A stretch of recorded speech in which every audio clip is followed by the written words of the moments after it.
ನಮಸ್ಕಾರ ವೀಕ್ಷಕರೇ, ರೈತರಿಗೆ ಬಜೆಟ್ ನಲ್ಲಿ ಸಿಕ್ತು ಬಂಪರ್ ಗಿಫ್ಟ್. ಈ ಒಂದು ಕಿಸಾನ್ ಕ್ರೆಡಿಟ್ ಕಾರ್ಡ್ ನಲ್ಲಿ 5 ಲಕ್ಷದವರೆಗೂ ಕೂಡ ನಿಮಗೆ ಸಾಲ ಸೌಲಭ್ಯ ನೀಡ್ತಕ್ಕಂಥದ್ದು. ಈ ಒಂದು ಕಿಸಾನ್ ಕ್ರೆಡಿಟ್ ಕಾರ್ಡ್ ಯಾರ ಹತ್ರ ಇದೆ ನೋಡಿ, ಸೊ ನಿಮಗೆ 5 ಲಕ್ಷದವರೆಗೂ ಕೂಡ ಸಾಲ ಸೌಲಭ್ಯಗಳನ್ನ ಕೊಡ್ತಾ ಇದ್ದಾರೆ. ಸೊ ರೈತರಿಗೆ ಒಟ್ಟಾರೆಯಾಗಿ ಭರ್ಜರಿ ಗುಡ್ ನ್ಯೂಸ್ ಗಳು, ಸಾಕಷ್ಟು ನ್ಯೂಸ್ ಗಳನ್ನ ನಿಮಗೆ ಕೊಟ್ಟಿದ್ದಾರೆ. ಸೊ ನಿಮಗೆ ಈಗಾಗಲೇ PM ಕಿಸಾನ್ ಯೋಜನೆ ಕೂಡ ಸತತವಾಗಿ ಇನ್ನು ಮುಂದುವರಿಯುತ್ತೆ ಅಂತಾನು ಕೂಡ ಹೇಳಿದ್ದಾರೆ. ಸೊ ನಿಮಗೆ ಸದ್ಯಕ್ಕೆ ಇದೇ ಫೆಬ್ರವರಿ 24ನೇ ತಾರೀಕು PM ಕಿಸಾನ್ ಯೋಜನೆಯ 2,000 ಹಣ ಕೂಡ ಬರಲಿದೆ. ಸೊ ಹಾಗಾದ್ರೆ ಬನ್ನಿ, ಈ ಒಂದು 5 ಲಕ್ಷ ಹಣವನ್ನ ಹೇಗ್ ಪಡ್ಕೊಳ್ಳೋದು, ಇದರಲ್ಲಿ ಏನೇನ್ ಪ್ರೊಸೆಸಿಂಗ್ ಇರತ್ತೆ, ಸೊ ಯಾವ ರೀತಿಯಾಗಿ ಡಾಕ್ಯುಮೆಂಟ್ಸ್ ಗಳನ್ನ ನಾವು ಕೊಡ್ಬೇಕಾಗತ್ತೆ, ಹೇಗ್ ಪಡ್ಕೊಳ್ಬೇಕು ಅನ್ನುವಂಥದ್ದನ್ನ ನೋಡೋಣ. ಅದೇ ರೀತಿಯಾಗಿ ಮಹಿಳೆಯರಿಗೂ ಕೂಡ ಭರ್ಜರಿ ಗುಡ್ ನ್ಯೂಸ್ ಅಂತಾನೆ ಹೇಳ್ಬೋದು. ಅದರಲ್ಲಿ SC/ST ಫಲಾನುಭವಿಗಳಿಗೆ, ST/ST ಮಹಿಳೆಯರಿಗೆ ನಿಮಗೆ 5 ಲಕ್ಷ ರೂಪಾಯಿ ಸಹಾಯಧನವನ್ನ ಅಂದ್ರೆ ಸಾಲವನ್ನ ಕೊಡ್ತಾ ಇದ್ರೆ ಯಾವುದೇ ಬಡ್ಡಿ ಇಲ್ಲದೆ. ಅದೇ ರೀತಿಯಾಗಿ ಯುವಕರಿಗೂ ಕೂಡ 5 ಲಕ್ಷದವರೆಗೂ ಕೂಡ ನೀವು ಸಾಲವನ್ನ ಪಡ್ಕೊಳ್ಬಹುದು ಅಂತ ಹೇಳ್ತಾ ಇದ್ದಾರೆ. ಸೊ ಹಾಗಾದ್ರೆ ಯಾವ ಆಧಾರದ ಮೇಲೆ ಏನೇನ್ ಡಾಕ್ಯುಮೆಂಟ್ಸ್ ಗಳನ್ನ ಕೇಳ್ತಾರೆ, ಸೊ ಪ್ರತಿಯೊಂದನ್ನ ಈ ಒಂದು ವಿಡಿಯೋದಲ್ಲಿ ಚರ್ಚೆ ಮಾಡ್ತಾ ಹೋಗೋಣ. ಸೊ ಆದಷ್ಟು ವಿಡಿಯೋನ ಕೊನೆವರೆಗೂ ವಾಚ್ ಮಾಡಿ. ಚಾನಲ್ಗೆ ಸಬ್ಸ್ಕ್ರೈಬ್ ಮಾಡಿಲ್ಲ ಅಂದ್ರೆ ದಯವಿಟ್ಟು ಸಬ್ಸ್ಕ್ರೈಬ್ ಮಾಡ್ಕೊಳ್ಳಿ. ವಿಡಿಯೋಕ್ಕೆ ಒಂದು ಲೈಕ್ ಕೊಟ್ಬಿಟ್ಟು ವಿಡಿಯೋನ ನೋಡ್ಲಿಕ್ಕೆ ಸ್ಟಾರ್ಟ್ ಮಾಡಿ. ಡೈರೆಕ್ಟ್ ಆಗಿ ಟಾಪಿಕ್ ಬಂದ್ಬಿಡ್ತೀನಿ ವೀಕ್ಷಕರೇ. ಇನ್ನೊಬ್ಬೊಬ್ರು ನಂಬೋದಿಲ್ಲ 5 ಲಕ್ಷ ಸಾಲ ಏನ್ ಕೊಡ್ತಾರಪ್ಪ ಅಂತ ಅನ್ಬೋದು. ಬಜೆಟ್ ಹೋಗಿ ನೋಡ್ಕೊಳ್ಳಿ ಬೇಕಾದ್ರೆ ನ್ಯೂಸ್ ಅಲ್ಲಿ. ಆ ಬಜೆಟ್ ಮಂಡಳಿಯಲ್ಲಿ ಇಲ್ಲಿ ನಿರ್ಮಲಾ ಸೀತಾರಾಮನ್ ಅವರು ಒಂದು ಅಪ್ಡೇಟ್ ಅನ್ನ ಕೊಟ್ಟಿದ್ದಾರೆ. ಸೊ ರೈತ ಕಿಸಾನ್ ಒಂದು ಕ್ರೆಡಿಟ್ ಕಾರ್ಡ್ ನಲ್ಲಿ 5 ಲಕ್ಷಕ್ಕೆ ಸಾಲದ ಸೌಲಭ್ಯವನ್ನ ಏರಿಕೆ ಮಾಡಲಾಗಿದೆ ಅಂತ ಹೇಳ್ಬಿಟ್ಟು ಕೊಟ್ಟಿದ್ದಾರೆ. 2 ಲಕ್ಷ 3 ಲಕ್ಷನೋ ಇತ್ತು ಇದು.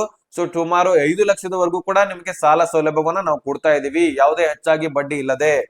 ಸೊ ನೋಡೋಣ ನಾವು ಸದ್ಯಕ್ಕೆ ಅದ್ರ ಬಗ್ಗೆ ನಮಗೆ ಏನ್ ಅಪ್ಡೇಟ್ ಸಿಕ್ಕಿದೆ ಅಂದ್ರೆ, ಈಗ ಈ ಒಂದು ಸಾಲವನ್ನ ಕೊಟ್ಟಿದ್ರೆ ಪೂರ್ತಿಯಾಗಿ ಬಡ್ಡಿಯನ್ನ ಕಡಿತಗೊಳಿಸ್ತಾರಾ, ಅಂದ್ರೆ ಬಡ್ಡಿನೇ ಇಸ್ಕೊಳ್ದಿಲ್ವಾ, ಅಥವಾ ಸ್ವಲ್ಪ ಒಂದಿಷ್ಟ ಅಂತ ಹೇಳ್ಬಿಟ್ಟು ಬಡ್ಡಿಯನ್ನ ಇಸ್ಕೊಳ್ತಾರ ಅನ್ನುವಂಥದ್ದನ್ನ ನೋಡ್ಬೇಕಾಗತ್ತೆ. ಆದ್ರೆ ನಿಮ್ಗೆ ಹೆಚ್ಚಿನ ಪ್ರಮಾಣದಲ್ಲಿ ಬಡ್ಡಿ ಏನ್ ಬೀಳೋದಿಲ್ಲ. ಹೆಚ್ಚಿನ ಒಂದು ವೇಳೆ ಬಡ್ಡಿಯನ್ನ ವಿಧಿಸಿದ್ರು ಸಹಿತ ಬಡ್ಡಿ ಹೆಚ್ಚಿನ ಪ್ರಮಾಣದಲ್ಲಿ ಬೀಳೋದಿಲ್ಲ. ಒಂದು ವೇಳೆ ನಿಮಗೆ ಫ್ರೀ ಆಗಿ ಸಾಲವನ್ನ ಕೂಡ ಕೊಡ್ಬೋದು. ಅಂದ್ರೆ ನೀವು ಯಾವುದೇ ರೀತಿ ಬಡ್ಡಿಯನ್ನ ತುಂಬೋ ಹಾಗಿಲ್ಲ. ಡೈರೆಕ್ಟ್ ಆಗಿ ಕಂತು ವೈಸು ನೀವು ಹಣವನ್ನ ಸರ್ಕಾರಕ್ಕೆ ಕಟ್ಟಿದ್ರೆ ಸಾಕು. ವಾಪಸ್ಸಾಗಿ ನೀವು 5 ಲಕ್ಷ ರೂಪಾಯಿ ಸರ್ಕಾರಕ್ಕೆ ವಾಪಸ್ ಕೊಟ್ಟಿದ್ರೆ ಸಾಕು. ಇಂತಿಷ್ಟು ಅಂತ ಹೇಳ್ಬಿಟ್ಟು ಟೈಮ್ ಕೊಡ್ತಾರೆ. ಈ ಒಂದು ತಾರೀಕಿಗೆ ಇಂತಿಷ್ಟು ತುಂಬಬೇಕು, ಈ ಒಂದು ತಾರೀಕಿಗೆ ಇಂತಿಷ್ಟು ತುಂಬಬೇಕು, ಅಥವಾ ತಿಂಗಳಿಗೆ ಇಂತಿಷ್ಟು ತುಂಬಬೇಕು, ಅಥವಾ ವಾರ್ಷಿಕವಾಗಿ ಇಂತಿಷ್ಟು ತುಂಬಬೇಕು ಅಂತ ಹೇಳ್ಬಿಟ್ಟು ಒಂದು ನಿಮಗೆ ಅಪ್ಡೇಟ್ ಅನ್ನ ಕೊಡ್ತಾರೆ. ಸೊ ಅದರ ಪ್ರಕಾರ ನೀವು ಹಣವನ್ನ ತುಂಬತಾ ಹೋಗ್ಬೇಕಾಗತ್ತೆ. ಈ ರೀತಿ ನಿಮಗೆ ಪ್ರೊಸೆಸಿಂಗು ಈ ಒಂದು 5 ಲಕ್ಷದ ಯೋಜನೆಯಲ್ಲಿ ಇರತ್ತೆ.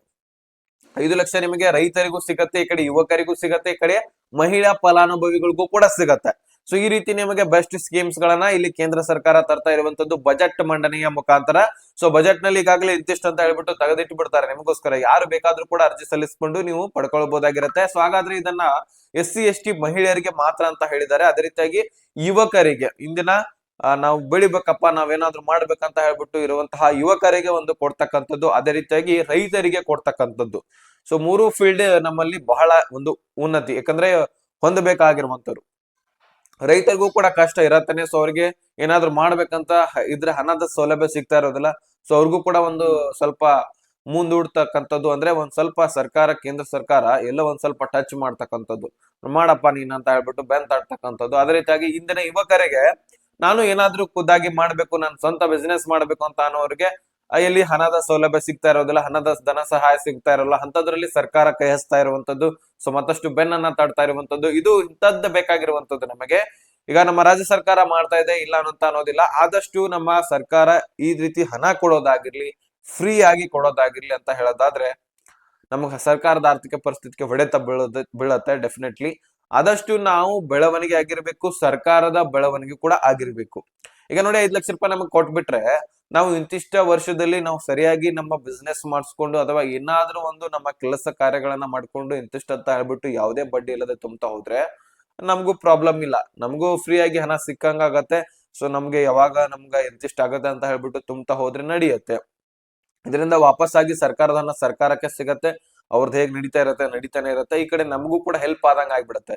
ಈಗ ನೀವು ಎಲ್ಲೋ ಒಂದು 10,000 ರೂಪಾಯಿ ಇಸ್ಕೊಂಡ್ರೆ ಸಾಕು, ಅದಕ್ಕೆ ವಾರದ ಬಡ್ಡಿ 200 ರೂಪಾಯಿ ಹಚ್ಚಿಬಿಡ್ತಾರೆ. ಸೊ 1,000 ರೂಪಾಯಿ ವಾರದಾಗಿನೇ 1,000 ರೂಪಾಯಿ ಬಡ್ಡಿ ಇಸ್ಕೊಳ್ತಾರೆ ನಿಮ್ಗೆ. ಇನ್ನು ಬ್ಯಾಂಕ್ಗಳಲ್ಲಿ ತೆಗೆದುಕೊಳ್ಳೋದಾದ್ರೆ ಈಗ IDFC ಒಂದು ಫೈನಾನ್ಸ್ ಗಳು ನೋಡಿದಿರಲ್ವಾ, ಈಗಾಗಲೇ ಫೈನಾನ್ಸ್ ಗಳನ್ನ ಬಂದ್ ಮಾಡುವ ನಿಟ್ಟಿನಲ್ಲಿ ಸಾಗ್ತಾ ಇದೆ.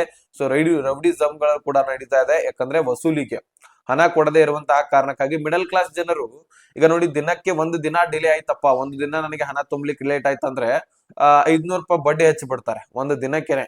ಆ ಒಂದು ಹಣವನ್ನ ನೀವು ಕೊಡ್ಬೇಕಲ್ವಾ. ಅದೇ ರೀತಿಯಾಗಿ ಮತ್ತೊಂದು ದಿನ ಲೇಟ್ ಆಯ್ತು ಅಂದ್ರೆ ಮತ್ತೆ 500 ರೂಪಾಯಿ ಹಚ್ಚಿ ಬಿಡ್ತಾರೆ, ಮತ್ತೆ 500 ರೂಪಾಯಿ ನೀವು ತುಂಬಬೇಕು. ಈ ರೀತಿ ನೀವು ಪ್ರತಿ ದಿನಾನೂ ಕೂಡ ಹೆಚ್ಚಳ ಆಗ್ತಾನೆ ಹೋಗ್ತಾ ಇರತ್ತೆ. ಇಷ್ಟೊಂದು ಹಣ ಎಲ್ಲಿಂದ ತುಂಬಬೇಕು ಹೇಳಿ? ಮಿಡಲ್ ಕ್ಲಾಸ್ ಜನರು ದುಡಿತಾ ಇರೋದೇ ಒಂದು 400 500 ರೂಪಾಯಿನೋ 600 ರೂಪಾಯಿನೋ ಈ ರೀತಿ ದಿನದ ಕೂಲಿ ನಡೀತಾ ಇರ್ತಾರೆ. ಆ ಬಂದಂತಹ ಕೂಲಿ ಬಡ್ಡಿನೇ ತುಂಬಬೇಕಾಗತ್ತೆ. ಅದು ದಿನಕ್ಕೆ ದಿನಕ್ಕೆ ಅದು ಒಂದು ನಿಮ್ ಮೇಲೆ ಟ್ಯಾಕ್ಸ್ ಹೊರಿಸ್ತಾರೆ. ಅದೇ ರೀತಿಯಾಗಿ ನಿಮ್ ಮೇಲೆ ಅದು ನೀವು ತುಂಬಬೇಕನ್ನುವಂಥದ್ದು, ನೀವು ಲೇಟ್ ಮಾಡಿದ್ರೆ ನೀವು ತುಂಬಲೇಬೇಕು, ಇದು ನಿಮ್ ಚಾರ್ಜ್ ಅಂತ ಹೇಳ್ಬಿಟ್ಟು ಕೊಡ್ತಾರೆ. ಟ್ಯಾಕ್ಸ್ ಅಲ್ಲ, ಚಾರ್ಜ್ ಚಾರ್ಜ್ ಕೊಡ್ತಾರೆ, ನೀವು ಚಾರ್ಜ್ ಹಾಕ್ಲೇಬೇಕು. ಅದನ್ನ ಬಿಟ್ಟು ಮತ್ತೆ ನೀವು ಎಷ್ಟು ತುಂಬಬೇಕಾಗಿರತ್ತೆ ಅಷ್ಟು ತುಂಬಲೇಬೇಕು. ಈ ರೀತಿ ಒಂದು ಒತ್ತಡ ಹೇರ್ತಾರೆ. ಸೊ ಇಂಥದ್ರಲ್ಲಿ ನಿಮ್ಗೆ ಫ್ರೀ ಆಗಿ ಸಾಲ ಸಿಗುತ್ತೆ ಅಥವಾ ಕಡಿಮೆ ಸಹ ಬಡ್ಡಿ ದರದಲ್ಲಿ ನಿಮ್ಗೆ ಸಾಲ ಸಿಗ್ತಾ ಇದೆ ಅಂದ್ರೆ ಇದಕ್ಕಿಂತ ಬೆಸ್ಟ್ ಏನಾದ್ರು ಇದೆಯಾ? ಸೊ ಇಷ್ಟು ಸಿಕ್ಕರೆ ಸಾಕು ನಮ್ಗೆ. ಆದಷ್ಟು ನಮಗೆ ಈ ಒಂದು ಯುವಕರಿಗೆ ನಿಮ್ಮಂತವರಿಗೆ ಈಗ ನೋಡಿ, ನಿಮ್ಮ ಹತ್ರ ಡಾಕ್ಯುಮೆಂಟ್ಸ್ ಗಳನ್ನ ಇನ್ನೂ ಸರಿಯಾಗಿ ಹೇಳಿಲ್ಲ. ಈ ಡಾಕ್ಯುಮೆಂಟ್ಸ್ ಗಳನ್ನ ಕೊಟ್ಟು ನಾವು ಅರ್ಜಿಯನ್ನ ಸಲ್ಲಿಸಿ ಅಂತ ಹೇಳ್ಬಿಟ್ಟು ಏನ್ ಹೇಳಿಲ್ಲ. ಆದಷ್ಟು ಗ್ರಾಮವನ್ನು ಕರ್ನಾಟಕವನ್ನು ಬಾಪೂಜಿ ಸೇವಾ ಕೇಂದ್ರಗಳಲ್ಲಿ ನೀವು ಅರ್ಜಿಯನ್ನ ಸಲ್ಲಿಸಬೇಕಾಗತ್ತೆ. ನಮ್ಗೆ ಹಿಂಟ್ಸ್ ಬಂದಿರುವಂತದ್ದನ್ನ ಮಾತ್ರ ಹೇಳ್ತಾ ಇದ್ದೀನಿ. ಡಾಕ್ಯುಮೆಂಟ್ಸ್ ಗಳನ್ನ ನಾವು ಇಲ್ಲೇ ಹೋಗಿ ಸಲ್ಲಿಸ್ಬೇಕಪ್ಪ, ನಾವು ಇದನ್ನೇ ಮಾಡ್ಬೇಕಂತ ಹೇಳ್ಕೊಟ್ಟ ತಕ್ಷಣ ಮತ್ತೊಂದು ವಿಡಿಯೋದಲ್ಲಿ ತಿಳಿಸ್ಕೊಡ್ತೀನಿ. ಆದಷ್ಟು ನಿಮ್ಗೆ ಎಚ್ಚರಿಕೆಯನ್ನ ಇದ್ರ ಬಗ್ಗೆ ನಾನು ಡೀಟೇಲ್ಸ್ ಅನ್ನ ಕವರ್ ಎಷ್ಟಾಗುತ್ತೆ ಅಷ್ಟು ಕವರ್ ಮಾಡ್ತಾ ಇದ್ದೀನಿ. ಅದನ್ನೆಲ್ಲ ತಿಳ್ಕೊಳ್ಳಿ. ನೆಕ್ಸ್ಟ್ ಅದನ್ನ ಬಿಟ್ಟ ತಕ್ಷಣ ಹೇಳ್ತೀನಲ್ಲ, ಅವಾಗ ಯಾರು ಕಾಯ್ತಾ ಇದೀನಿ ನೋಡಿ ನಾನು ಏನಾದ್ರು ಮಾಡ್ಬೇಕಂತ ಹೇಳ್ಬಿಟ್ಟು. ಸೊ ಅವ್ರಿಗೆಲ್ಲರಿಗೂ ಕೂಡ ಬೆಸ್ಟ್ ಆಪ್ಷನ್ ಪ್ರತಿಯೊಬ್ರು ಕೂಡ ಅರ್ಜಿ ಸಲ್ಲಿಸುವಂತೆ, ಓಕೆನಾ? ಸೊ ಅದಕ್ಕೆ ಚಾನಲ್ ನ ಸಬ್ಸ್ಕ್ರೈಬ್ ಮಾಡ್ಕೊಳ್ಳಿ, ನೋಟಿಫಿಕೇಶನ್ ಕೂಡ ಆಲ್ ಅಂತ ಸೆಟ್ ಮಾಡ್ಕೊಳ್ಳಿ. ಪ್ರತಿಯೊಂದು ವಿಡಿಯೋಸ್ಗಳು ನಿಮಗೆ ನೋಟಿಫಿಕೇಶನ್ ಮುಖಾಂತರ ಮೊದಲು ತಲುಪತ್ತೆ. ಸದ್ಯಕ್ಕೆ ನಿಮಗೆ ಈ ಒಂದು 5 ಲಕ್ಷ ಸಾಲ ಏನಿದೆ ಅಲ್ಲ, ಸೊ ಸದ್ಯಕ್ಕೆ ನಿಮಗೆ ಯಾವುದೇ ಬ್ಯಾಂಕ್ಗಳು ಕೊಡೋದಿಲ್ಲ. ಡೈರೆಕ್ಟ್ ಆಗಿ ಕೇಂದ್ರ ಸರ್ಕಾರದಿಂದ ನಿಮ್ಮ ಡಿ-ಬಿ-ಟಿ ಮುಖಾಂತರ ನಿಮ್ಮ ಅಕೌಂಟ್ಸ್ ಗಳಿಗೆ ಬರ್ತಕ್ಕಂಥದ್ದು. ಅದು ಕಂತ್ ವೈಸ್ ಕೂಡ ಬರ್ಬೋದು. ಮೊದಲಿಗೆ 2 ಲಕ್ಷ, ಆಮೇಲೆ 3 ಲಕ್ಷ ಈ ರೀತಿನೂ ಬರ್ಬೋದು, ಅಥವಾ 2 ಲಕ್ಷ 2 ಲಕ್ಷ 1 ಲಕ್ಷನೂ ಕೂಡ ಬರ್ಬೋದು, ಅಥವಾ 1 ಲಕ್ಷ 2 ಲಕ್ಷ 2 ಲಕ್ಷ ಈ ರೀತಿನೂ ಕೂಡ ಬರ್ಬೋದು. ಅದು ಸರ್ಕಾರ ಯಾವ ರೀತಿಯಾಗಿ ಬಿಡುಗಡೆ ಮಾಡ್ಬೇಕಂತ ಅನ್ಕೊಳತ್ತೆ ನೋಡಿ. ಸೊ ಅದರ ಆಧಾರದ ಮೇಲೆ ನಿಮ್ಗೆ ಬಿಡ್ತಕ್ಕಂಥದ್ದು. ಸುಮಾರು 2 ಲಕ್ಷದಿಂದ 5 ಲಕ್ಷದವರೆಗೂ ಕೂಡ ನೀವು ಸಾಲವನ್ನ ಪಡ್ಕೊಳ್ತಾ ಹೋಗ್ಬೋದು. ಈ ಒಂದು ಸಾಲ ಸೌಲಭ್ಯವನ್ನ ಪಡ್ಕೊಳ್ಳೋದು ನೀವೇನಾದ್ರೂ ನೀವು ಮಾಡ್ಕೊಳ್ಳಿ, ಏನಾದ್ರೂ ಮಾಡ್ಕೊಳ್ಳಿ. ಒಟ್ಟಾರೆಯಾಗಿ ನೀವು ವಾಪಸ್ಸಾಗಿ ಇಷ್ಟೇ ಹಣ ಕಟ್ಟಬೇಕು, ಆದ್ರೆ ಇಂತಿಷ್ಟು ವರ್ಷ ನಿಮ್ಗೆ ಹೆಚ್ಚಿನ ಟೈಮೇ ಕೊಡ್ತಾರೆ. ನೀವು ಇಷ್ಟೇ ಜಲ್ದಿನೇ ಕಟ್ಟಬೇಕಂತ ಏನಿಲ್ಲ, ಹೆಚ್ಚಿನ ಟೈಮ್ ಕೂಡ ಕೊಡ್ತಾರೆ. ಅಷ್ಟರೊಳಗೆ ನೀವು ಹಣವನ್ನ ಕಟ್ಟಬಹುದು ಆರಾಮಾಗಿ. ಸೊ ನಿಮ್ಗೆ ಫ್ರೆಶರ್ ಏನಿರೋದಿಲ್ಲ. ಈಗ ಫೈನಾನ್ಸ್ ಗಳು ಮನೆ ಮನೆಗೆ ಬರ್ತಾರೆ, ಬ್ಯಾಂಕ್ ದವರು ಮನೆ ಮನೆಗೆ ಬರ್ತಾರೆ. ಆದಷ್ಟು ಡಿಲೇ ಮಾಡಿದ್ರೆ, ಬಹಳಷ್ಟು ಡಿಲೇ ಮಾಡಿದ್ರೆ ಅಷ್ಟೇ ಬ್ಯಾಂಕ್ನವ್ರು ಬರ್ತಾರೆ. ನೀವು ಫೈನಾನ್ಸ್ ದವರು ಒಂದೆರಡು ದಿನ ಡಿಲೇ ಆದ್ರೂ ಸಹಿತ ಮನೆ ಬಾಗಿಲಿಗೆ ಬಂದೇ ಬಿಟ್ಟಿರ್ತಾರೆ. ಸೊ ಅಷ್ಟೇನು ನಿಮಗೆ ರಿಸ್ಕ್ ಇಲ್ಲ, ಆರಾಮಾಗಿ ತುಂಬಬೇಕನ್ನುವಂತಹದ್ದಿರತ್ತೆ. ಸೊ ಮಹಿಳೆಯರಿಗೂ ಕೂಡ ಸಾಲ ಕೊಡ್ತಾ ಇದಾರೆ, ಅದೇ ರೀತಿಯಾಗಿ ರೈತರಿಗೂ ಕೂಡ ಸಾಲ ಕೊಡ್ತಾ ಇದಾರೆ. ಮತ್ತೆ ಇದಕ್ಕೆ ಏನಾದ್ರು ನಿಮ್ಗೆ ಹಿಂದೆ ಪ್ರೂಫ್ ಇದೆಯಾ, ನಿಮ್ಮ ಆಸ್ತಿ ಪಾಸ್ತಿಗಳನ್ನ ಅಡ ಇಟ್ಟು ಸಾಲ ಕೊಡ್ತೇವೆ ಈ ರೀತಿ ಏನೂ ಇಲ್ಲ. ಆರಾಮಾಗಿ ಸಾಲವನ್ನ ಕೊಡ್ತಾರೆ. ಯಾವುದೇ ಒಂದು ನಿಮ್ಮ ಹತ್ರ ಒಂದು ಆಸ್ತಿ ಪಾಸ್ತಿಗಳನ್ನ ಕೇಳಲ್ದೆ, ನಿಮ್ಮ ಮನೆಗಳಿದಾವ, ನಿಮ್ಮ ಮನೆಗಳ ಆಧಾರದ ಮೇಲೆ ನಾವು ಸಾಲ ಕೊಡ್ತೀವಿ ಈ ರೀತಿ ಏನಿಲ್ಲ. ಸೊ ಅದೇ ರೀತಿ ಬ್ಯಾಂಕ್ಗಳು ಕೊಡ್ತಾ ಇರತ್ತೆ, ಫೈನಾನ್ಸ್ ಗಳು ಕೊಡ್ತಾ ಇರತ್ತೆ. ಆ ರೀತಿ ಏನು ಇದರಲ್ಲಿ ಇಲ್ಲ. ಸೊ ಆರಾಮಾಗಿ ನಿಮ್ಗೆ ಸಾಲ ಸೌಲಭ್ಯ ಸಿಗ್ತಾ ಇರತ್ತೆ. ಇನ್ನು ಇದಕ್ಕೆ ಡಾಕ್ಯುಮೆಂಟ್ಸ್ ಏನೇನ್ ಹತ್ತತ್ತೆ ಅನ್ನುವಂಥದ್ದನ್ನ ಸರ್ಕಾರವೇ ಖುದ್ದಾಗಿ ಬಿಡುಗಡೆ ಮಾಡತ್ತೆ. ಇದ್ರ ಯೋಜನೆ ಬಗ್ಗೆ ಒಂದು ಅಫಿಸಿಯಲ್ ವೆಬ್ಸೈಟ್ ಕೂಡ ಕ್ರಿಯೇಟ್ ಮಾಡ್ತಾರೆ.